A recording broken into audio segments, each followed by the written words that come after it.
Hello, and welcome back to another fun-filled episode of the Hammercast. I'm your host, Alex, the Hebrew Hammer Salkin. Today, I want to talk about why in the kettlebell world, there is more to training than just doing swings and get-ups. Even if you are doing just swings and get-ups, I should point this out, my 9-minute kettlebell and bodyweight challenge will probably make them quite a bit better. In fact, I have one of my online students in Australia sent me a message a few years back after he started doing one of the moves that's in this challenge, saying that and he was doing simple and sinister at the time. He said everything got a lot easier. The needle started to move again after many weeks of doing it.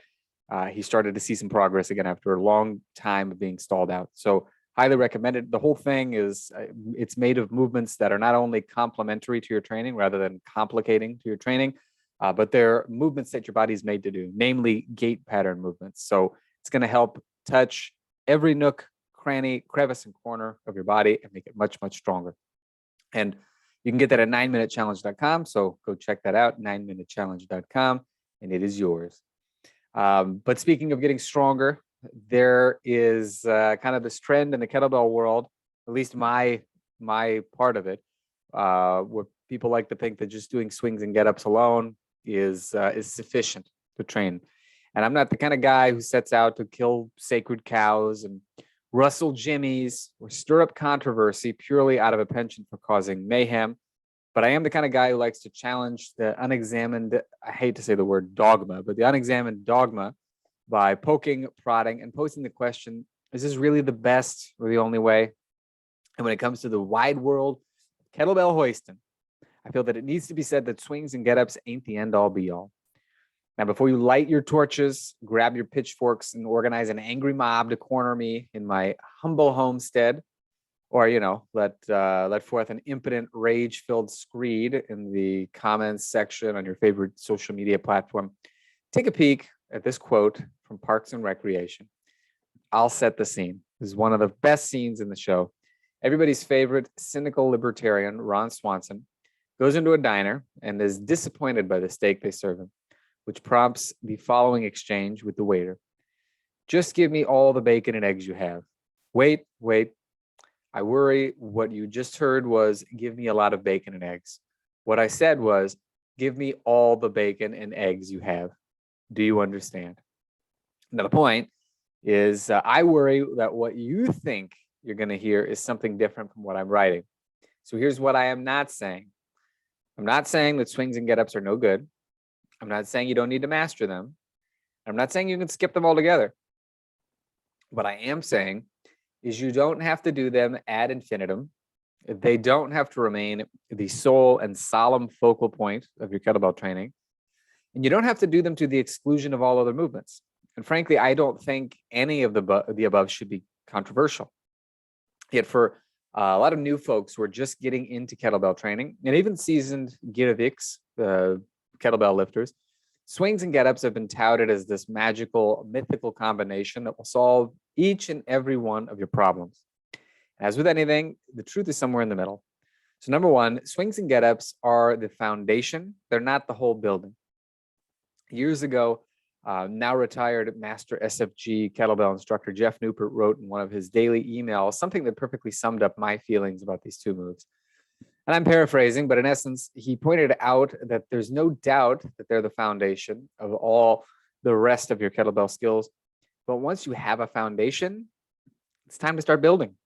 So put another way, imagine planning to build a house, but instead of erecting walls, installing plumbing and electricity, putting a roof on it, and all the other steps that go with building a home, you simply keep focusing on the quote unquote foundation ad infinitum, while ignoring the entire purpose of your future abode to begin with, and that's to have a place to live.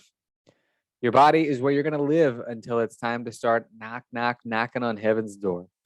It is a living, breathing canvas on which you are made to paint a wide variety of colors, not limit yourself to one or two to bide your time until that fateful hour. And number two, you should let your tools liberate you, not limit you. At some point or another, you want to look beyond your tool of choice and look at movement. And yes, kettlebells are uniquely suited for overhead and repetition ballistic movements. This fact alone makes swings and get-ups a no-brainer as the foundation for other movements. But that said, there are loads of other great movements that are not unique to the world of kettlebell training that are still worth your time to include in your training, particularly because once you fill in the gaps in your other major strength movement patterns, they will actually strengthen your swings and get-ups.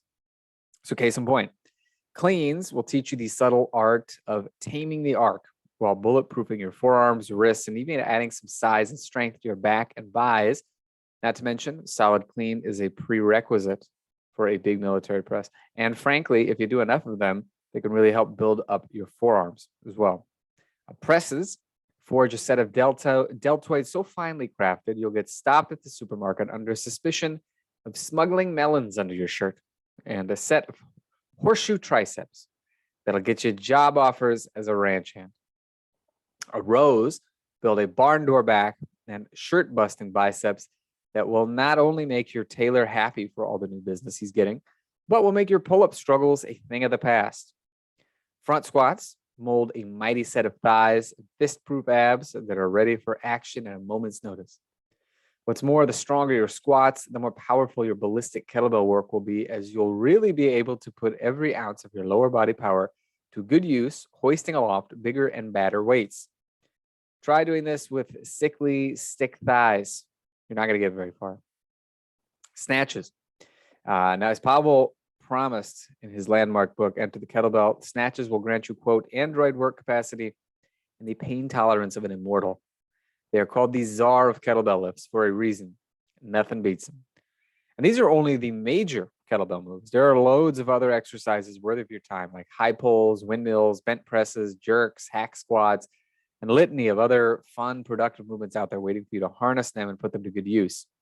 Add in calisthenics moves like push-ups, pull-ups, lunges, pistols, hanging leg raises, all sorts of stuff like that. And by golly, you'll be trading up to a new wardrobe and heavier kettlebells in short order.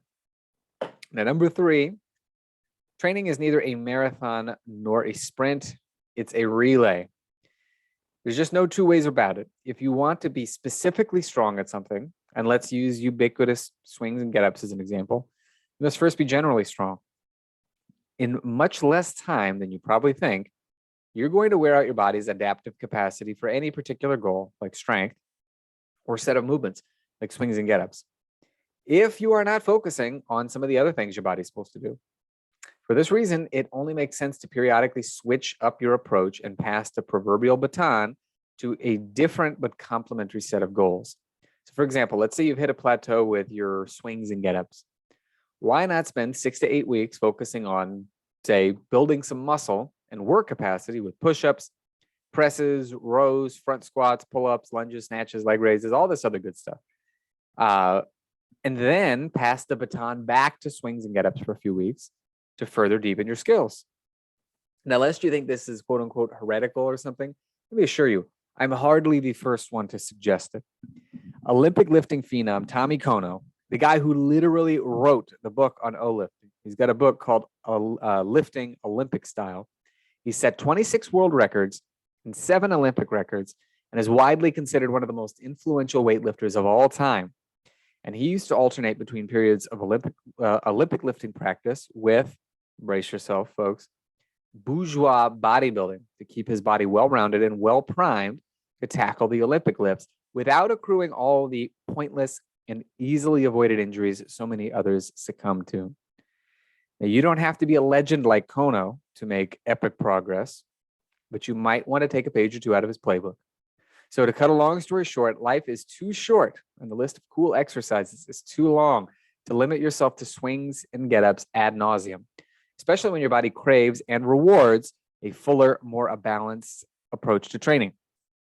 Now, as I mentioned earlier, whether you're beginner, intermediate, or advanced, a great way to do that is with my free ebook, the 9-Minute Kettlebell and Bodyweight Challenge. Even if you want to stick with your swings and get-ups for some time, I think you're going to find that this is going to make your training quite a bit more fruitful, a bit more interesting, and a lot more fun, I got to say. So go to alexsalkin.com or go to 9minutechallenge.com and you'll be able to get your own copy. So I hope you have enjoyed this episode. Stay tuned for the next one coming up. And if you did get a kick out of this episode, by all means, feel free to share it with your friends, family, mortal enemies, whoever you see fit, and spread the word. Thank you for tuning in. And as always, have fun. Happy training.